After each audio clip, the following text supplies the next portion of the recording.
It's okay. So what are some things you noticed during this activity? Just providing reasons for your answers. Yeah, just providing reasons for answers. Yeah, what do we have a specific way we usually refer to that. What is that called when you're giving your reasoning based on what you see? Evidence. They're learning to give evidence for their reasons. Now, I'm using pictures a lot for this presentation, mostly to keep us awake and excited. However, you can use this with any text, any video, anything. When you're just asking them what do they see, what do they notice in these videos, and making sure it becomes a habit for you to ask what makes them say that. Or like you saw here, people start to understand this is the routine. I don't just say what I see, I say why I think what I think. And sometimes, and I know this is true for me, I don't know that I think something until I hear myself say it. And then I'm like, oh, I guess that is my opinion. This is what I think about a thing. And that will make it more meaningful, it will make it retain in their heads for these thoughts, and it helps them to build on future thoughts. All right. Is everyone doing okay? I know we're going through lots of routines. All right. Question starts. All right. We'll do this one, I think. We'll do some table work for this. So as a table, I have this picture by Winslow Homer called the Gulf Stream. And I think by yourself first. So this is in your mind, by yourself, looking at this picture, noticing some of the details.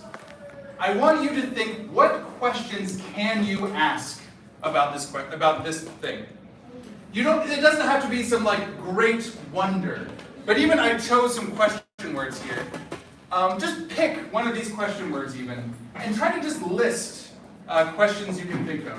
Or maybe just try one question, one for each word. All right, I'm going to give you by yourself, maybe a minute. We're okay with a minute. To just go through and start listing some questions in your head. You can write them down if you wish. But by yourself, some questions. How many questions? Try to do, let's see, 1, 2, 3, 4, 5. Try 6 questions. They don't have to be great questions. Any question you can think of for a different question words.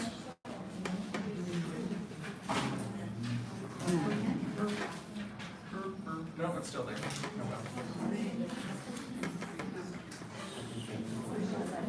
I got one. Yeah, we did.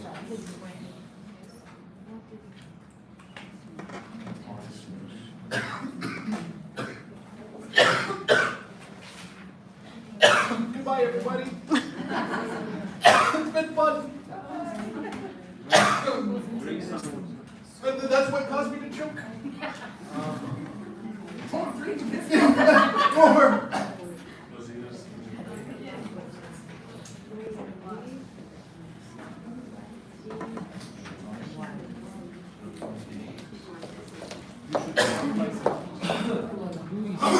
Who is to blame?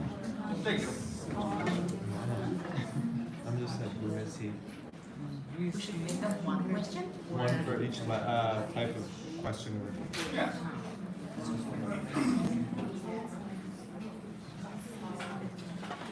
How can he overcome This problem, right? how many sharks are there? Right, under and above. No, those are sharks. Those are dangerous.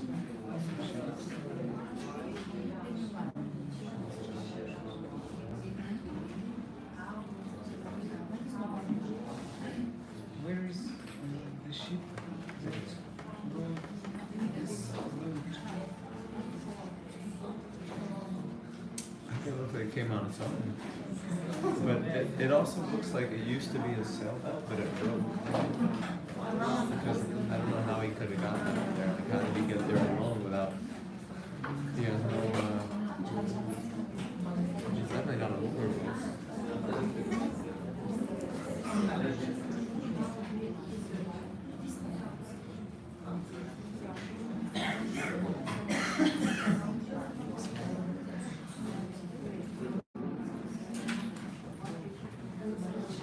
All right, finish your last question, wherever you're on.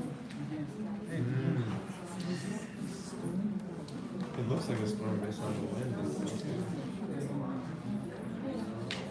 All right, let's come back together. Hi, everybody. Hi. All right, this is the time where you're going to start feeling tired. I can see it. Right? So everyone, can you just sit up straight real quick? Sit up straight. Take a deep breath. Stand if you need to. You get.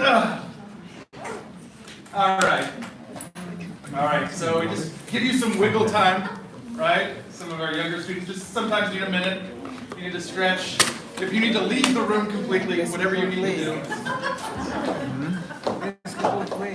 By the end of the workshop, there will be 2 of you, and you'll win a prize. No prize. Okay. So I'm not going to ask you what your questions were, though I'm sure you have some amazing questions. Rather, I want to actually ask you what you noticed about how you approached this activity. Like, what did you notice yourself doing at the very beginning of this activity? I tried to understand the art. Okay, so the first thing you did is you looked at it, you tried to understand what you were looking at, right? You can't ask a question without knowing what you're asking a question about. Okay. And again, we try to analyze what's happening there. Yeah. What's the point? We have the detail. Yeah, did I ask you to analyze anything? No, but we needed it. Yeah, so you did it because you needed it. I wasn't a teacher telling you, you must analyze. Because I know when teachers tell me to analyze, I go, oh no. But instead, because we had a need, we started, yeah. Yeah, so you also had some specific questions that you went into. Other things you noticed about your process. Aha, so I love that. You're already stepping inside and thinking, well, what is this person experiencing? And maybe that will help me with what I need to do to understand and ask questions. What else? So at the beginning you asked us what is visual thinking. Yeah. So now you told us the answer is all three. Mm-hmm. These are visual thinking. Yeah, so you notice yourself starting to do what you associate with visible thinking. I love it. I love it. When you started asking questions, what were some of your first questions? Were they complex questions? No, simple. Yeah, we usually start with some pretty simple questions because we're like, okay, I can do this. I can ask questions. Easy, easy. And then as time passed, and I gave you a little bit more time, what kind of questions did you start asking? Yeah, it started probably getting more specific, right? Do you have a... So all my questions like was leading to critical thinking. Okay, so you noticed all of your questions were leaning more towards critical thinking. I'm sure some of that's because now we have been doing this for the last hour. But also, in order to really have 6 questions, you had to start getting a little bit deeper, more specific in what those questions are. Yeah, and honestly, when I do this, I would give my students longer time and actually say, maybe you have to ask 10 questions. Or for higher level students, 20 questions. And they will go through like 7 or 8 questions, and then there will be a moment when they're going to stop and go, that's all. I hear that from a lot of my students here, that's all. But then you give them more time. You sit there quietly and you stare at them. Say, all right, more questions. And then they have to really start thinking more creatively about the kinds of questions they ask. And then, do any of you actually want answers to any of your questions? At the beginning, when I just started working on this, Yeah. I tried myself to answer these questions. For example, who is the artist of this masterpiece? Yeah, and what's happening there? Yeah. What do you think when this happened? Yeah, I myself tried to answer these questions. this is the thing our brains do. When we are given a question, or when we ask a question, we know the next step in our brain is, oh, we need to answer this question. And sometimes you might be able to guess, sometimes you might not know. How can you use these questions in your classroom, do you think?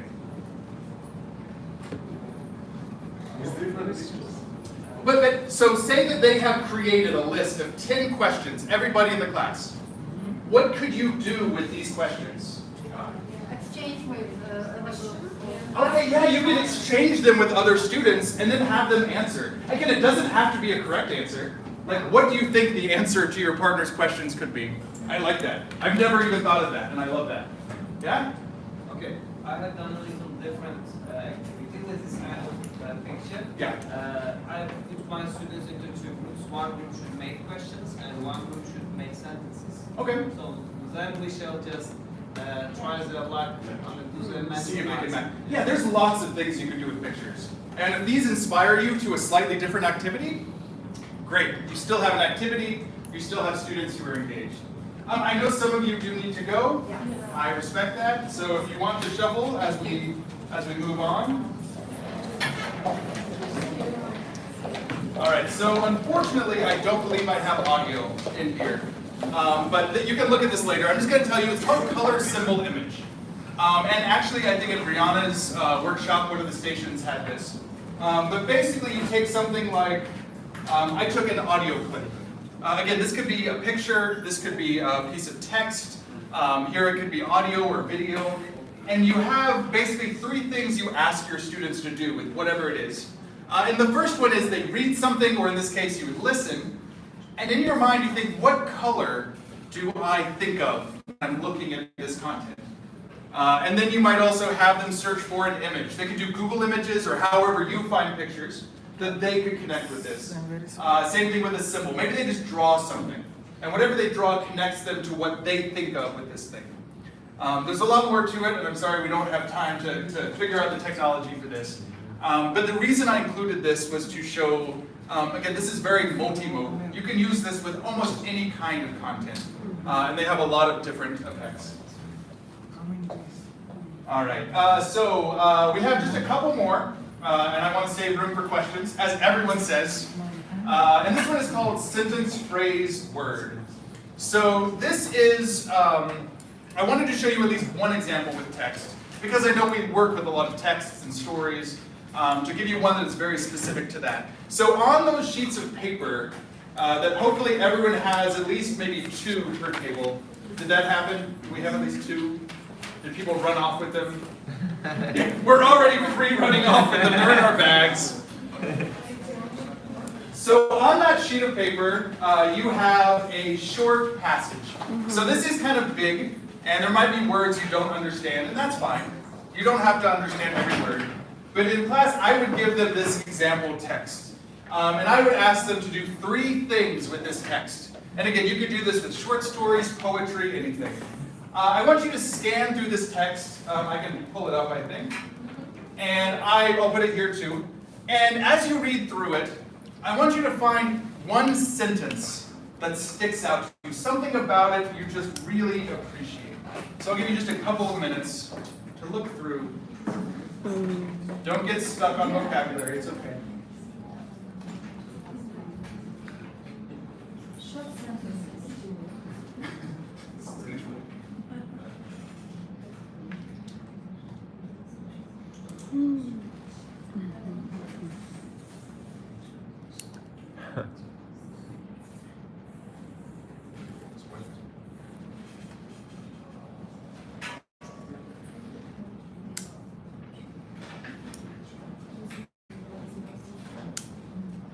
So sentence, phrase, and word. What you doing? I don't understand. We're reading the story. Yeah, I have read it. What you doing? That I'm not sure. All right. I'm not sure. So normally as students, I would give you more time with this. But for now, from what you've read so far, was there any sentence that really stood out to you? Maybe because it was challenging, maybe because it was beautiful, maybe it just made you think. Or maybe it was just a nice short sentence. You're like, whew, that was easy. So did anyone have a sentence that pulled out for them as particularly interesting? Well, could you share? Try to see it. Try to see it. What was it about that sentence? I didn't understand for my understanding. Try to see it in any occasion. It can be place, it can be country, it can be any event. Yeah. Try to see it in any other conditions. It's almost like a philosophy in life. Like wherever you are, That's better. try to see it. If you are a place right now, make sure you're seeing it. Yeah. Celebrate sensation. Celebrate sensation. Because this sentence makes us feel more relaxed. Yeah. This sentence describes something about one situation or event Yeah. which will relax you. For example, it can be season, for example, season description, or maybe some funny or enjoyable event. Yeah, whatever it is, celebrate that feeling. And Okay. the word sensation. Yeah, sensation, sensational. It's a great word, something big. Yes, sir. So, I like this as a sentence. Well, this begins with a glen. Second thought. Well, this This begins with a begins with glen. a glen. Why? Because there is a new word for me. Glen? Glen. Yeah, what is a glen? It's a little valley.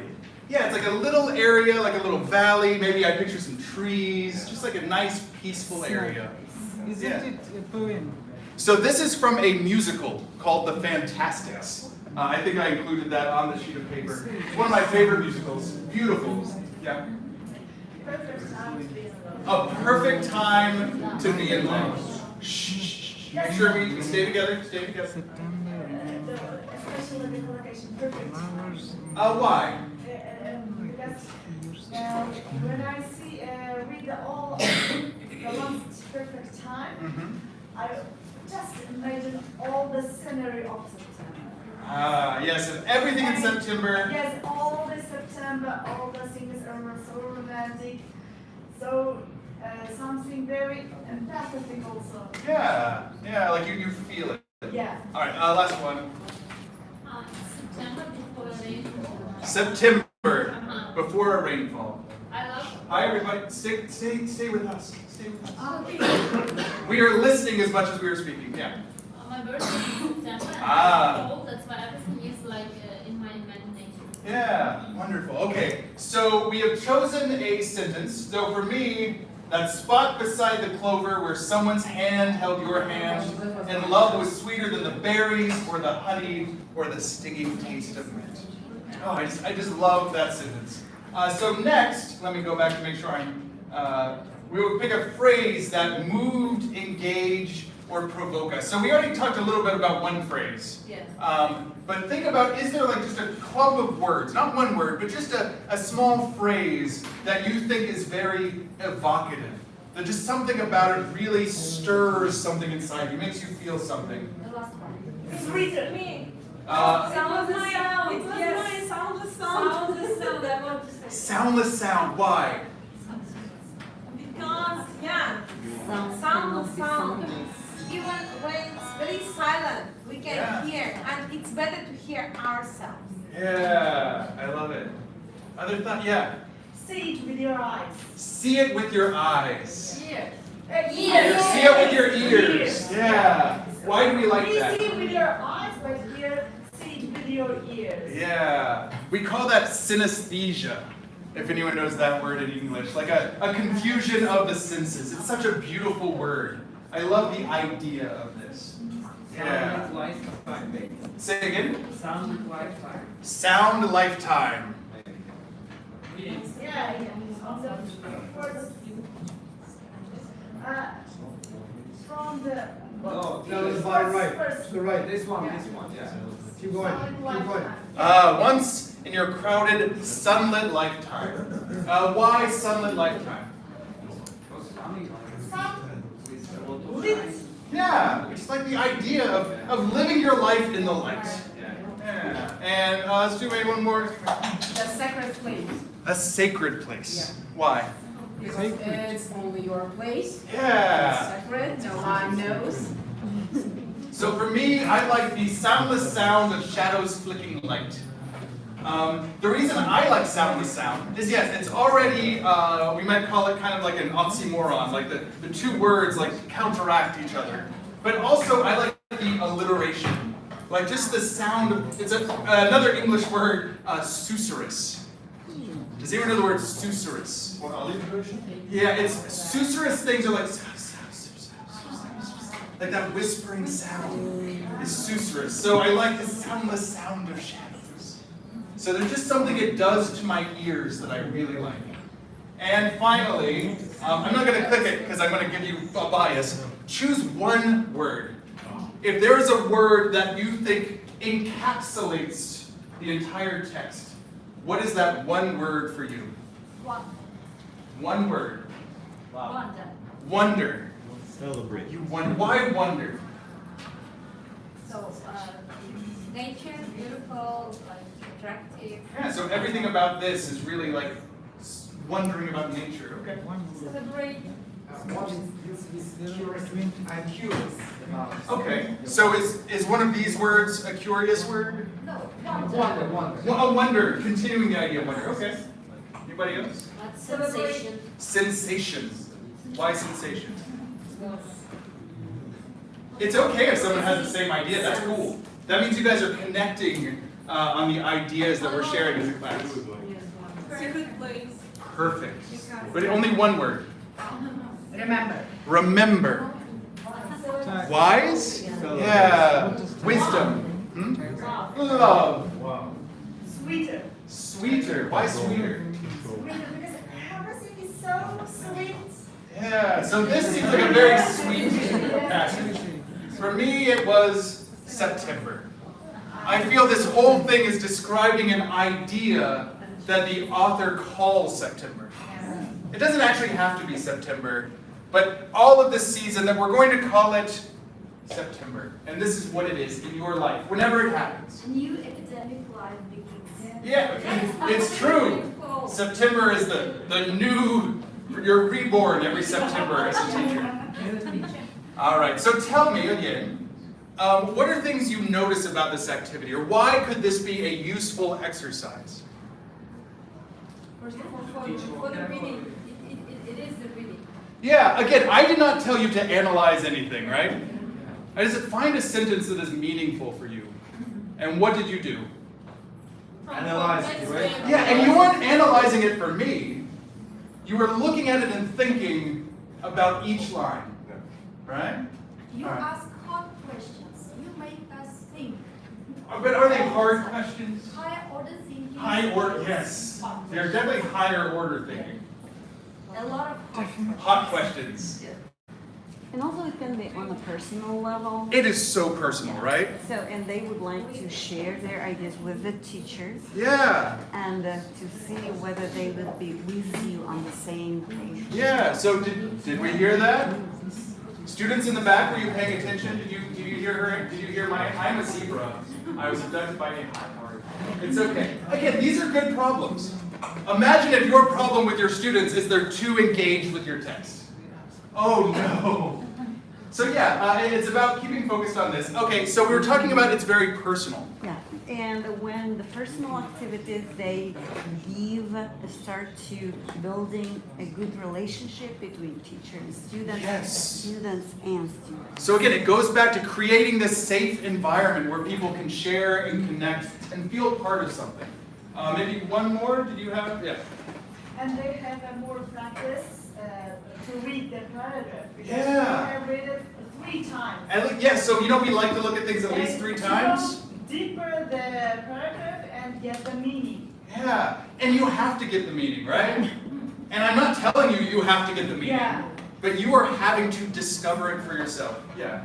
I want to ask, Ask. what if there are some students who, for whom this text is a bit difficult? So, of course, this is about differentiation. So, ideally, the text that you choose will already be a good level for your students. Or at least you will have found a way to, Adrian talked about, simplified text, or Stella talked about simplified text and graphic novels. Adrian talked about there's lots of ways that you can identify what is right for your students. So to me, that's almost kind of a different question. Once you've identified whatever text you feel is appropriate, you can do this. But if you have to use one text for students of different levels, much like the pictures, they are going to focus on the things they understand. And in this text, that's okay, because you as a teacher can understand where they're at. And if you realize there's things that they're not talking about, and you ask, you can identify, like you said, like the word glid. Like students, usually when I do this, will start asking questions, because they want to understand to be able to do the assignment. And so that actually gives you some assessment throughout the class to understand where they're at and where they need support. I hope that wasn't a cop-out answer of saying, yeah, like it's kind of. Maybe it's a good idea to have some free activity, free teaching vocabulary. I'm gonna maybe controversially say I never want to pre-teach the vocabulary. Because if I pre-teach the vocabulary, what are they gonna be looking for in this text? They're gonna go, aha, I've identified this vocabulary word. It is my favorite word. So yeah, I mean, there are times where you can do that, but for me, I want them to be engaged. And I want them to be focused on the text first, and then finding out what language they need to support that. Kind of like we saw in some of the task-based learning, right? Yeah. It's a little more flipped. Let me answer two things. Yeah, please, please. So at the beginning, we had a complex text, and from the complex we are going to the easiest one. Yes. Yeah. At the first class, it was it seems to me a little bit difficult, but after listening to others' ideas, it became clear image on my So- end. I think it will be helpful for him to. This is something else I hoped someone would mention. So we were all being very personal and sharing the things we liked, right? When someone shared something they liked, what did all of you do when you were looking at it? Give me attention to that part. Yeah, you paid attention to what other people in the class found interesting. So then you are again looking at that section again. And because they brought it up, yeah, you're probably going to discuss it and understand it. So yeah, if some students don't understand a passage, and then another student brings it up, again, they have chosen what you will analyze in this text, which I think is a really nice thing to happen in a classroom. And one more thing I want to add about the vocabulary. Sure. By that way, we can teach the vocabulary in the context, without separating them, giving them definition. Yeah. We give them a chance to discover the meanings. Yeah, and that way, because if you pre-teach that vocabulary, they're gonna go, what are these words? Why do I, like they don't have that motivation yet. Yeah, it gives them context to want to or to need to learn that And language. it also improves their confidence when they come across, for example, different paragraph in the exams. Yes. They can easily cope up with their task. Yeah, we're teaching them also like context clues, right? We're teaching them strategies for understanding a passage without needing to know every word. Which is actually what I told you at the beginning of this, right? Yeah. I said, don't stop yourself when you don't understand. Just try to get an understanding of the text itself. Any other thoughts before we move on? Yes? So everybody is involved, even though some participants presented or shared their ideas, the rest also read, have chosen their favorite sentence or phrase, even though they didn't share. Exactly. Yeah. So everyone in the class involved. participates. Yeah, but So I can't always select everybody all the time, but this way I know everyone is engaged in the activity. Even if I don't hear everything, but I love because then people want to share. Again, it's a problem I love of other people like, oh, I didn't get to share my idea. I was a fan, yeah. Very offended. Last thought, yeah. I just think about how can I adapt this activity in my class. Yeah. Maybe I'll choose some passage about sportsmen, and even low-level students can choose the best football player and the countries where he was during his trip, or about singers maybe, and write down the names of their songs. They can just easily the Now, names of them. my personal, hi everybody. Hi. Hi. I know, I'm sorry. See, every time you talk, somebody leaves.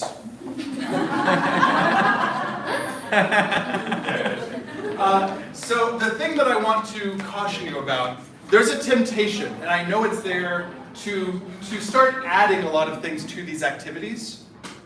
But the problem is, the thing that I think is beautiful about these is it is very student-centered, and a lot of it is led by their ideas. So by the time we start introducing additional vocabulary or pre-anything, we are taking away their freedom. And we're taking away the ownership that they get to have. So yeah, I think it's okay as teachers that we might scaffold how some of the questions work, especially like in the think, pair, share or others. It's not about the text, just a strategy. Exactly. Yeah. Exactly. So make sure that if you feel you need to scaffold, and maybe you do with some students, that you are not requiring them to actually give you the answers that you want. Make sure that they have the freedom to give their own thoughts. And then, yes, if you want to lead them to, okay, now that we've done that, yeah, who do you think were your favorite? But the reason I think these are so elegant is because they don't require a lot of this additional support and scaffolding. As instructors and facilitators, yes, sometimes you want to push your students. Because it's not about the content. Exactly. It's about just speaking language. Right. And that's the thing, is to me, we teach English classes so our students can communicate. Yeah. End of story. Yeah. So if we are interrupting them by trying to give them grammar and vocabulary, if we're stopping them because they said something wrong, we are interrupting their opportunity to grow confident and more fluent as students. You will have time in your class where you can focus on your vocab, whatever you want. But the beauty of visible thinking is it is a very student-owned moment in the classroom. And so trust in the beauty of it. You might have to try it a few times and they will learn how to do these activities. But I think they're really nice. Okay, so we are reaching the end. And now, with whatever is left of your table after the incident, I want you to talk with your table again. Actually, you know what? Try to go into like groups of 2 or 3 again. I want to have some more personalized answers. And talk about now, what do you think about visible thinking? What are your new thoughts now that we have experienced a couple of different kinds of routines? Okay? I'm going to give you maybe 3 minutes. Make sure we're turn taking. I don't want to hear monologues, but hear from each other what you think about visible thinking now. Okay? 3, 2. It takes a lot of time and you may be late for the bus. I was gonna say some of them I think are better for lower levels. Like which ones do you think are better for lower? This thing pair share is very good for low. For all levels. What's that? For all levels. Yeah. But I'm just thinking because we were talking about some are harder to do. So what are your thoughts on visible thinking? I really like the step inside one. I like Color, symbol, image. that was the one with the boat. Which one was that one? I don't It's actually about remember. the listening. They like the audio. They listen, and to what color they associate the listening, and what kind of symbol they can like tag this audio, and what image can be matched to that listening. So this is more for creative and for more evaluation. They need to evaluate the listening. Okay. Question starts. I think it's about the man, right? The man in a boat. Yes. They were like how, what. I think this See, Think, Wonder one was really interesting. It was like separating how you think. Step inside. That was nice. Yeah, because you teach also your students to see from different perspectives. Which is so important. Yeah. Like how do you feel if you would be in that place? Even a lion or a person in cage or driver? That could be really interesting based on the theme that you're teaching. Like you could have a different theme picture for the theme of whatever it is. But what do you think about students? Because you work in university. He works with like children. So Primary. how would you imagine something like Step Inside with very low level? It's too difficult for them. Yeah. But I like this one. It's not only for secondary school, This but one. also for students, also difficult. Yeah. You need to help them lead to develop that critical thinking. Yeah. Give me about 1 more minute. I'm thinking, how do you do critical thinking if they have a limited vocabulary? So you'd have to figure out Or how to allow do it. them to mix. Are you guys having fun? Yes. Hi. I just said, I'm just saying hi. I lost my brain. Say hi, everybody. Hi. Bye. Yeah, that's all we learned. We learned a session on how to say hi. I want to see what routines you did.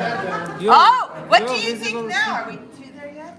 And that's actually what they were in the middle of. Yeah. So if you want to stick around for a minute. All right, so let's come back together. Hi, everybody. Hi. So tell me, so I even heard some of the language and I was very happy. I used to think blank, now I think blank. So tell me, what are some of the things you now think about visible thinking? Where's some of your hands, I can only see hands. It is student-centered activity, as you know, and using this activity, the teacher easily then involve all students to his or her lesson. Yeah, nice. And they can and they answer the freely. No? Even they cannot answer. They have the answer in their mind. Yeah, and like I said, there's different ways they could answer. Like they can draw, they can use words, they can, anything they need. Yeah. So yeah, so what I understood about visual thinking is that the process of thinking and then speaking happens very smoothly and naturally. So they start to talk naturally, even not knowing that they are talking. Yeah, we got they know, but still they are not planning or writing complex sentences. They want to express their feeling because there is no like ranks or phrase. Yeah. I think it's authentic.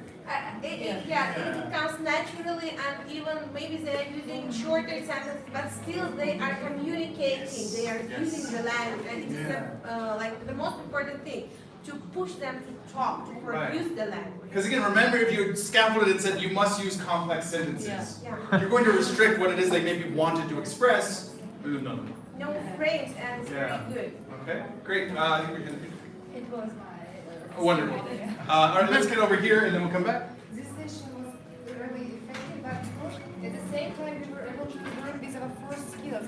We spoke, we wrote, and we read something, and we listen your speech. Yeah, everything was integrated, right? Like there wasn't one section for each. We were doing everything.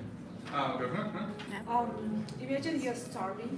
Yeah. You're very hungry, and then you're imagining like dreaming of the sizzling salmon and the plate on your pan. Yeah. And then you want to eat, and then you start to visualize your thoughts about the salmon on the plate.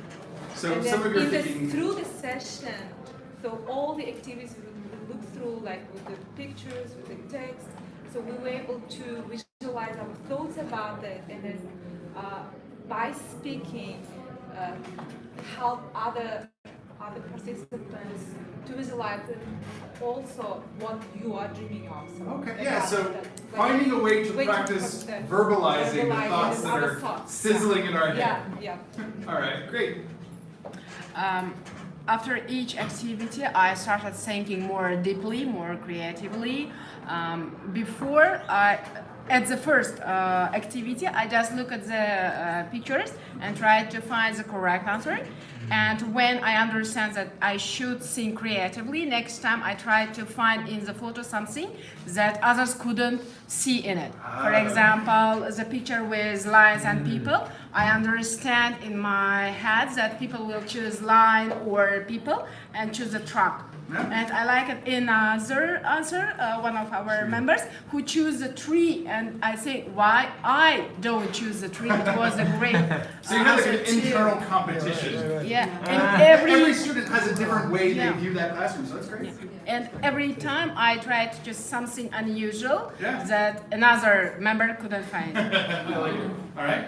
In most cases, we don't know what they think, our students, because it is here under ourselves, and we want to see what they think. That's why using the pictures can help to see how the thinking process works. And this is again on personal level and again relationship. Yeah, and again, that's safe space for them to feel comfortable sharing it because they've had those steps to do so. And you can get amazing answers, amazing ideas that you would have never thought of. Yeah. All right. Yeah. It helps us make thinking being visible, and it encourages active processing. Yeah. And it's also flexible. Yeah. It is very flexible. Like I said, like it scales. Just so that you know, we're gonna, if we have